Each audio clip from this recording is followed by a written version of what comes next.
de quarta-feira, dia 30 de julho de 2025, o programa Sem Noção de número 2403 programas aqui na Vale TV, canal 14 da NET. Quando passa atrás das câmeras, olha, câmera 2, Rodrigo Stefano ali atrás, pá, quando ele passou, deu aquela música, tan, tan, tan, tan, tan, passou, mas já passou. E hoje eu esse com o maior prazer do mundo aqui, minha amiga Gisele Souza, professora neuropsicopedagoga. Vai, isso aqui é um trava-língua pra mim, né, meu? Ah, tá louco. Quase deu uma travada aqui. Gisele, muito obrigado pela tua presença. Obrigada a você. Esposa do meu amigo Mário Selva, um cara que eu sou fã aí, jornalista, um parceirão, que sabe muito. Um dia eu quero convidar ele aqui pra falar sobre um Instagram que ele tem que tá bombando. Tá sabendo? Sim, Instagram, estou sabendo, falando acompanho. sobre assessoria e tudo mais, muito legal. Um abraço para ti, Mário.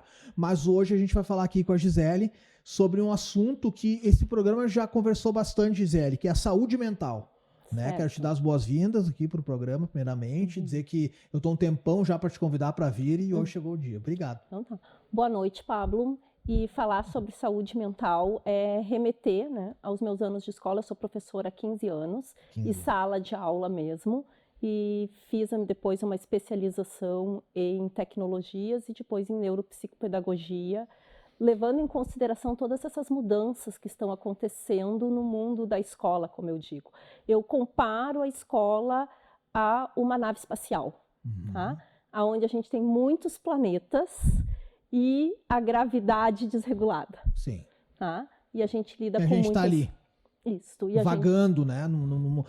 Podemos dizer uma montanha russa também, de emoções, né? E daí, por que eu acho tão importante esse programa? A gente tratou muito sobre isso aqui ao longo, pós-pandemia, vamos dizer assim. Até porque antes da pandemia, a gente já vivia uma coisa assim de estar se falando muito sobre o estresse, sobre depressão, né? E depois a pandemia veio trazer um enclausuramento, principalmente das crianças, adolescentes e tudo mais, que a gente viu que a coisa meio que deu uma degringolada, vamos falar assim. Nem sei o significado da palavra degringolar, mas depois eu vou procurar. Mas o que eu quero dizer é isso. A gente viu que cada vez mais a gente tem que ter uma atenção relacionada à saúde mental. Tanto nós, adultos, idosos, quanto os adolescentes e crianças, né? E nós temos dois lados daí dentro da escola. Eu vejo a saúde mental dos professores e também a saúde mental dos alunos. Isso tu trata do ambiente escolar em si, principalmente, né? Eu vivo esse ambiente escolar. Então, nós professores, pelas pesquisas que a gente tem visto,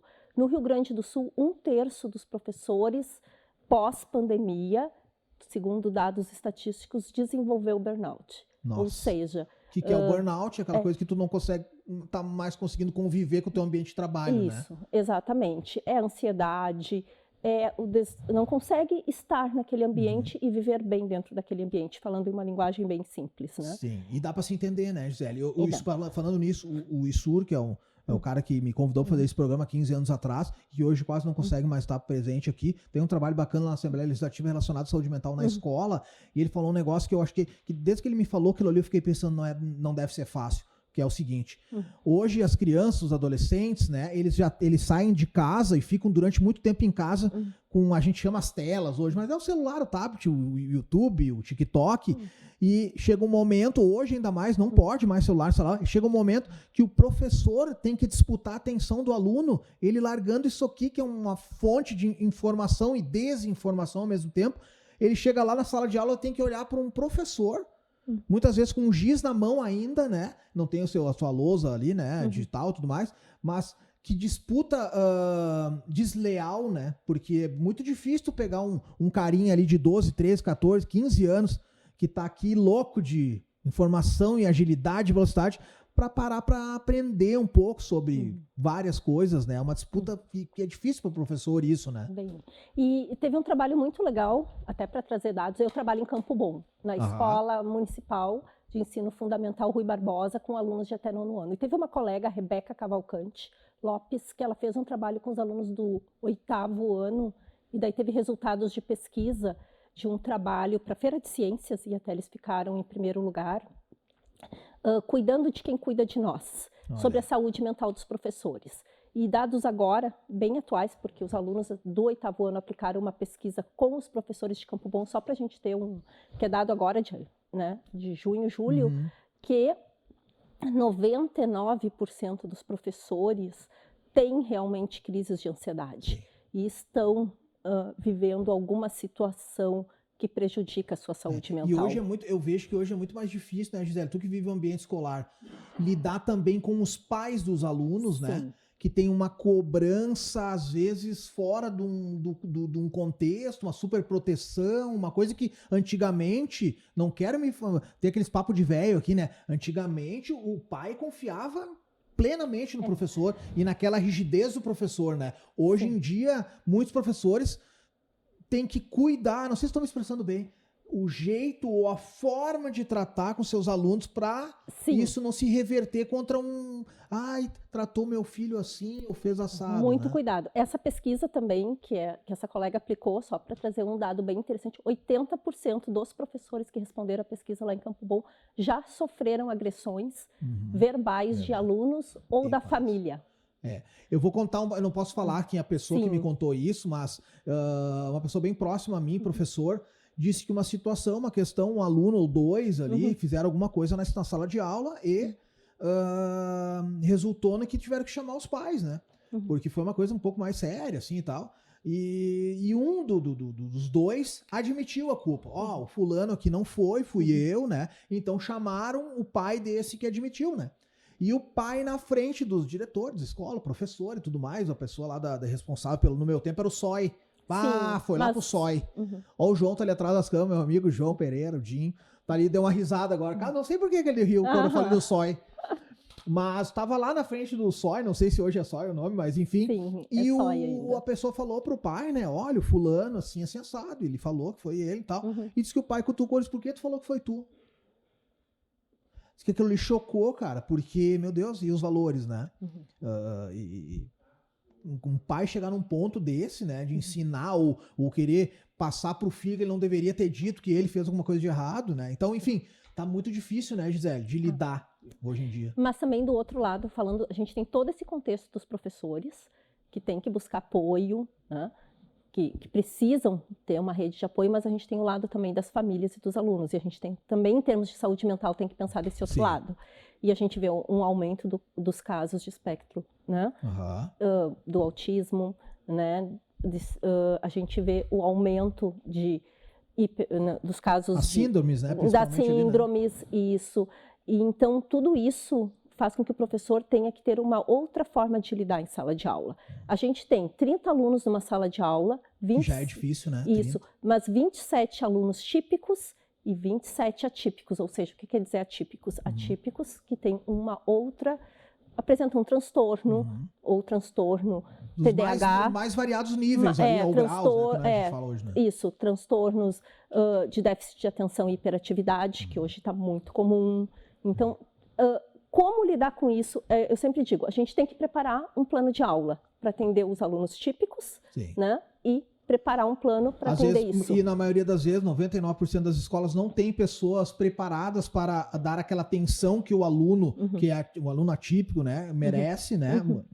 A gente sabe que o Estado não fornece, isso aqui é no Brasil inteiro, não fornece esse amparo aí de professor. Não vai oferecer o monitor. Não tem, né? O professor auxiliar, que é... Muitas vezes, às vezes, um estagiário que pega uma criança ali, e daqui a pouco aquela criança ela precisa de muito tempo para gerar aquela confiança, e quando gera confiança, aquele estagiário já está saindo. Tem tudo isso, né? E a gente tem que pensar o seguinte, a lei de inclusão, por exemplo, que dá o apoio para esses alunos, ela é de 2015.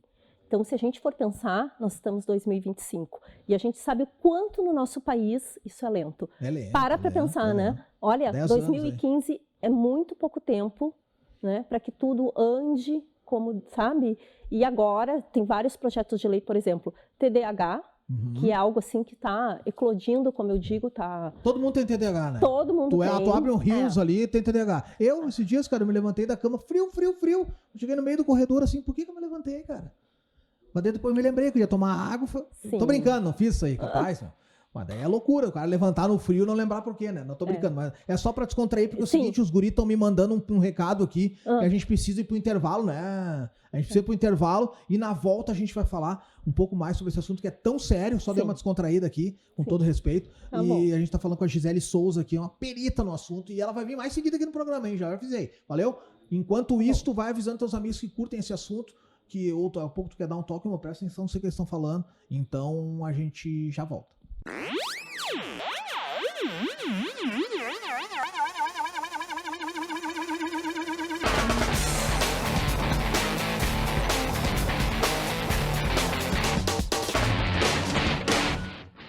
Hoje em dia a gente tem acesso rápido a tudo que a gente precisa, bem aqui na palma da nossa mão, não é mesmo? Alimentação, transporte, finanças, tudo isso está a um simples clique de distância. Mas você sabia que o mesmo pode ser dito quando o assunto é segurança da sua empresa, do seu condomínio ou da sua família? O QR Token é um aplicativo completo, desenvolvido especialmente para oferecer segurança e tranquilidade para a sua vida. Com o QR Token, você tem acesso rápido e simplificado aos principais itens de segurança. Dá para acessar as câmeras das áreas comuns, enviar convites para os seus visitantes e até mesmo transformar o seu celular em uma chave única de acesso. E tudo isso com criptografia de ponta, o que garante o sigilo e a proteção dos dados de todos os usuários. Baixe agora mesmo na loja do seu aplicativo e simplifique ainda mais a sua vida.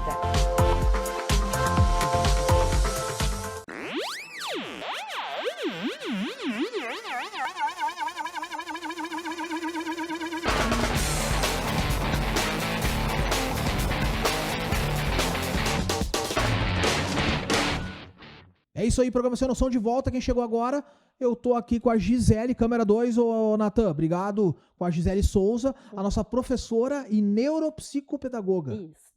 Daí, agora foi, né, meu?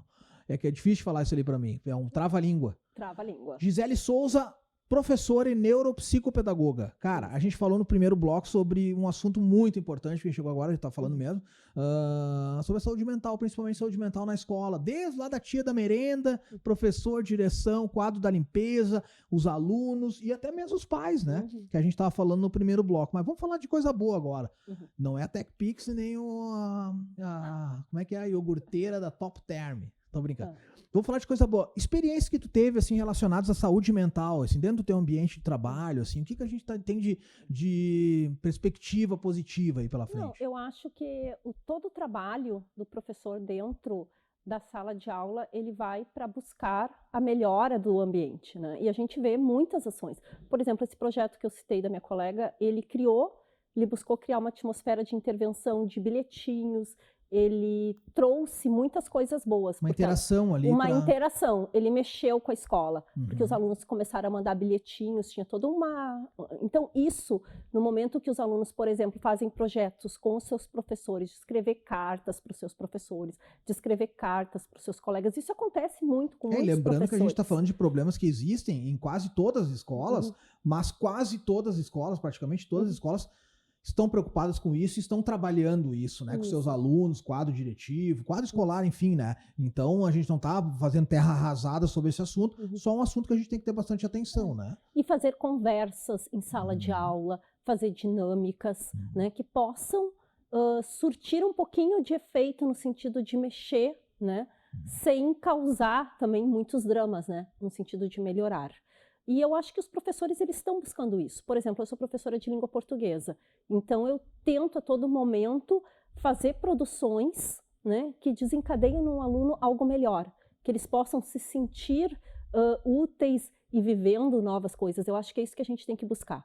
Por exemplo, agora a gente está vivendo tecnologia, né? Sim. Então eu trago, há pouco tempo eu fiz com os meus alunos videocontos, em que eu buscava, usei Canva, usei ferramentas novas. Coisas que a galera vai curtir fazer, né? Curtir inteligência artificial, tá? Porque às vezes para um aluno adolescente, não sei se essa é a minha visão, se essa é a visão, às vezes para um aluno ali de 12, 13, 15 anos, o professor é caretão, né? Isso. Mas daqui a pouco se o professor vem já sabendo que no TikTok rola tal coisa lá, Exatamente. ou que o Canva ajuda a fazer tal coisa assim, o cara fala assim, mas só um pouquinho, a Gisele não é. Exato. A Gisele tá sabendo, a Gisele tem os Paranauê, que né, a gente fala, né? Isso. Então, já aproxima um pouco mais o aluno do professor, né? Agora o Natan tá me perguntando no ponto aqui, que tu é professor de português, né? Ele perguntou o seguinte, ó, a frase, estou à disposição, o A é craseado ou não? Estou à disposição Sim, com o CRAS. Viu, Natan? Então tu começa a te colocar à disposição com o CRAS ali, porque nós vamos te usar aqui na TV. Muito obrigado. É só um drops ali de português, que tu é professor de português, né? Então, sim, a gente brinca, as professoras de português na escola, que a gente não é dicionário. E que esse, pior, né? Tem os caras com umas pegadinhas tipo eu agora, né? Essa semana ainda, minha colega disse, Gisele, como é que tu faz em sala de aula quando vem aquelas perguntas e te dá o branco e tu não sabe responder se aquela palavra... Eu digo, olha, não é natural. Eu digo que eu não sei e pronto. Eu, na hora me dá uma dor de barriga, eu vou ali no banheiro olhar no chat GPT. É uma boa, né? Eu digo, olha, o dicionário tá lá no fundo da sala, procura lá. Mas tu sabe, isso é uma pergunta que eu queria fazer para um professor, vou aproveitar agora. Como que é o desafio agora, tá numa sala de aula onde os alunos têm um gênio aqui para responder qualquer coisa, né? Em casa, né? Vou dar um exemplo. Meu filho esses dias veio em casa lá fazer uns temas lá cabulosos que eu não me lembrava mais como é que fazia. Aquelas contas que ele tava lá. Cara, simplesmente tu bota no YouTube da vida lá, tu tem um professor ali para te ensinar, ou tu tem a resposta direta, né? Sim. Né? Antigamente não tinha isso aí, uma resposta direta. Claro, eu tô falando de matemática, a calculadora ajuda, mas certas contas não. Enfim, não deve ser fácil pro professor, né? Saber que, será que ele tá estudando isso, ele respondeu certo porque ele estudou mesmo, ou porque ele simplesmente procurou uma resposta, né? Mas é muito interessante, a gente que é professor, por exemplo, redação, né? A gente sabe direitinho quando não foi escrita pelo aluno. Ah, sim. O João ali da vida, ali vive no SOI. Daí apresenta uma redação que parece o Carlos Drummond de Andrade ali, um poema. E os parágrafos também. Ele até pode inserir algumas... Eles estão nessa, ó. Eles pegam o texto, humanizam, né? E ainda dizem assim pra gente, eu vou trocar umas palavrinhas, professora. Sim. Daí eu digo, olha, não dá pra ser assim. Por isso que a redação tem que ser feita em sala, à mão. Isso, não tem, né? Olho no olho ali, ó. Daí o Joãozinho não vai enganar. O Pedrinho. Não vai enganar. Não tem como, né? Não. Mas a gente, eu acho que a gente tá num processo de mudança. Lembra quando entrou o Google e diziam que Isso, agora acabou o ensino, acabou. Eu acho que agora está entrando a inteligência artificial e a gente vai ter que aprender a lidar com isso. E isso afeta também a saúde mental. Incrível isso, mas os professores, sabe, eles têm aquela coisa, a gente não, sabe, a gente se sente um pouco acuado e aquela questão, mas... Eu vejo que a gente tem que aprender a lidar com isso. Ou daqui a pouco tu usa aquilo ali como uma ferramenta para te ajudar, ferramenta. Né? Eu disse esse dia pro Pedro, ele veio com um tema em casa lá que ele tinha que pesquisar sobre o... Ai, meu Deus. Ele tinha que fazer uma cartolina lá sobre o Machado de Assis. Sim. Tá? Falar sobre quem era Machado de Assis ali, papapá. Daí eu disse pra ele assim, pai, só reclamando. Eu falei, cara, vou te falar uma coisa, ó. Nós estamos aqui em casa, com um computador, nós imprimimos ali no fulano, ali, nosso amigo ali, uma foto do Machado de Assis, né? E, cara, tá muito mais fácil, cara, entendeu? E a gente tá aprendendo muito mais fácil aqui, ó, de chinelo, não precisa botar uma roupa pra ir na biblioteca pública, pra pegar um livro, né, pra copiar, enfim. Eu acho que essa ferramenta veio pra ajudar muito mais do que pra prejudicar. É óbvio que prejudica, né? De alguma forma, a gente sabe como. Mas eu acho que veio mais para... Cara, no início assusta um pouco, né? Que nem tu falou, o professor principalmente está ali para ensinar, né? Tem que competir com uma maquininha dessas aqui, né? Mas a gente estava falando sobre coisas boas. Como é que tu vê, Gisele, o futuro dos nossos... das novas gerações? Daí explica. Esse dia eu estava viajando numa coisa, tá? Hoje a gente fala muito em depressão, a gurizadinha quer muito saber de celular, se comparar a pessoas que tem tudo ali muito fácil, aquela informação rápida. Como é que tu vê o futuro dessa gurizada no âmbito geral, assim, né? O que vai ser do nosso futuro, das novas gerações aí, com esse boom da internet, principalmente esses problemas aí da saúde mental? Eu acho que eles vão aprender a lidar com tudo isso aos poucos. Meus alunos fizeram uma pesquisa sobre inteligência artificial agora e sobre as profissões que vão ficar no futuro. Ah, que legal isso aí. E o mercado de trabalho. E, claro, aquelas profissões que exigem pouco conhecimento, né? E, principalmente, é mais um conhecimento operário, como a gente diz, né?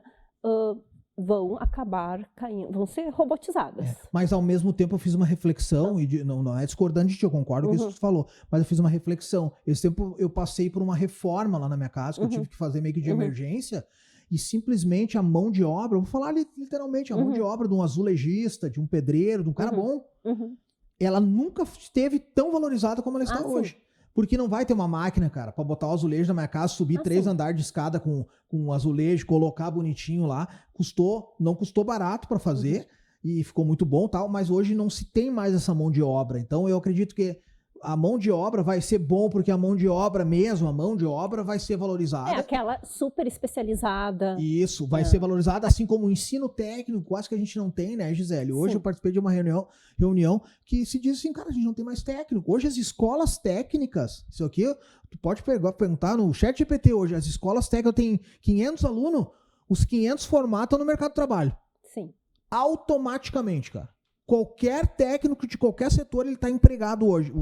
O ramo de serviço técnico, da mão de obra técnica, está muito escassa. Então, eu acho que o cara que se envolver na tecnologia mesmo ali do computador vai ter um lance muito legal. Eu acho que a gurizada tem que investir nisso, mas ao mesmo tempo a gente sabe que vai sempre ter essa balança ali legal. Claro que a tecnologia...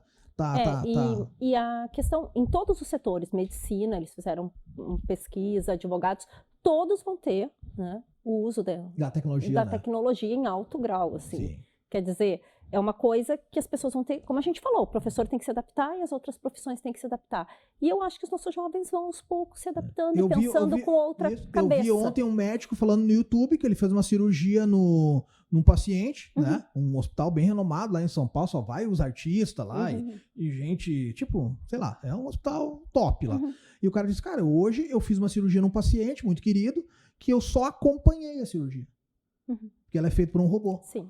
Foi por um robô, uma troca de uma prótese aqui na bacia que foi feito por um robô, cara. Entendeu? De última geração, né? Sim, então a gente sabe que o negócio evolui de uma maneira. Por exemplo, eu tenho alunos do 9º ano, alguns alunos que estão à frente já. Que eles já conseguem trabalhar com inteligência artificial, fazer gráficos. Robótica, né? E gostam de mexer nisso. Né? Então, pensa, são jovens de 14, 15 anos. Que estão à frente já, muito na frente. Que nem estão ainda no ensino médio. Então, quando essa gurizada, como tu disse, estiver lá no ensino médio, eles já vão estar produzindo outras coisas. Porque eles estão muito... A informação que eles é muito mais rápida, eles precisam de muito mais, né? A gente entende isso. A gente vê nas piruzinhos, cara. O meu filho com 3, 4 anos, ele tava na frente da TV um dia na sala, e daí ele fez assim na TV, ó, na tela da TV. Porque ele achava que a TV passava que nem o celularzinho ali, o tablet, entendeu? Então daqui a pouco vai ter. Tu vai assistir ele na TV, vai fazer assim, vai trocar de canal, vai apertar. Já deve ter também, Só né? que daí, Pablo, a gente volta àquele nosso início lá. Que tu falaste, telas, cuidado com saúde mental. Tudo isso eu acho que vai ter um crescimento. Ansiedade, suicídio. Então vai ser um balizador. Ao mesmo tempo, nessa pesquisa que os meus alunos fizeram, profissionais que não vão conseguir ser substituídos e que as pessoas não vão procurar. Psicólogo, pessoas que cuidam da saúde mental em geral, porque ninguém quer, talvez, falar de suas emoções com um robô que não vai ter identificação. Isso, não tem certeza que aquilo ali vai ter uma emoção absorvendo, exatamente. Né? Então essa profissão é uma profissão que eu tenho certeza que desde 2020 para cá ela teve eu já conversei com vários psicólogos aqui e realmente a procura é muito grande, até por online. Exatamente. Eu tenho um amigo meu que ele disse, cara, eu atendo 3 pacientes do Rio de Janeiro, cara. Exatamente. Que me acharam ali no Instagram e eu atendo eles, cara, uma vez por semana pelo Instagram, e são meus clientes fiéis, assim, eles precisam trocar aquela ideia comigo ali semanalmente. Então, a gente sabe do qual as pessoas estão precisando disso para a sua saúde, né? Então, mas a gente tem um horizonte positivo, né, Gisele? Eu vejo o horizonte que as pessoas vão procurar ajuda com esses profissionais, que os jovens estão buscando conhecimento, né? E que as coisas vão ser... Eu acho que o ideal é se achar um ponto de equilíbrio. Quando a gente fala em telas e em tudo, a gente tem que achar um ponto de equilíbrio, viver a vida, né? Real, o mundo real, e não deixando de participar desse mundo virtual aqui que nos traz tanta informação, né? Saber dosar, né? Voltando lá, a questão de... A gente sempre cita Paulo Freire, professor é viciado, né? Mas as pessoas é que transformam o mundo, né? Isso. Como ele diz. Então a gente, né, tem que educar as pessoas para as pessoas transformarem o mundo. Exato. E esse é o nosso papel. Finalizando o programa com essa baita frase. Gisele, quero te agradecer a tua presença, agradecer o Mário, né? Que a gente troca uma ideia sempre, ele fala, Gisele, papapá. E eu disse, vou convidar a Gisele para trocar uma ideia sobre saúde mental, principalmente na escola, que a gente gosta bastante de falar sobre isso. Então quero te agradecer a tua presença aqui. Quero te fazer um convite no ar. Aí a gente seleciona um tempo, fica legal pra ti. Cada tanto tempo, aí daqui a pouco a gente grava um videozinho, um drops, assim, de uma dica tua, pra gente passar pro nosso telespectador. De tanto tempo a gente volta. aproveitar para te dizer, eu tenho um Insta. No Insta, fala isso. Prof. Mente Saber. Prof. Tá. Mente Saber. Mente Saber, isso? Isso. Tá, procura... Onde tem dicas de português, onde eu falo sobre TDAH. Faz ali uns videozinhos curtos, dando uns toques, né? Bah, que legal. Então tá, segue lá, @Prof. Mente Saber, isso? Isso, Prof. Mente Saber. Isso aí, segue lá no Instagram, Gisele, mais uma vez, obrigado pela tua presença, depois tu me responde se eu aceito o convite. Certo, não, tá aceito. Tá aceito? Então tá. Demorou, obrigado. Não, tá, é que a gente acabou. Se empolgamos. Então tá, a gente fica por aqui com o programa Sem Noção, continue aqui com a programação da Vale TV, um beijo, um abraço e fui!